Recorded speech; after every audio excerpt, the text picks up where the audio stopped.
আল্লাহ তুমি আমার হাতিবান্দার পাটকামের এই জমিনকে তুমি কোরআনের জন্য মুক্ত করে দাও।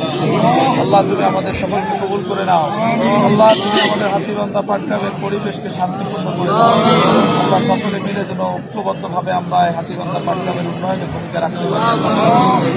ربنا تقبل منا انك انت السميع العليم وتب علينا انك انت التواب الرحيم امين برحمتك يا رب آمين برحمتك يا أرحم الراحمين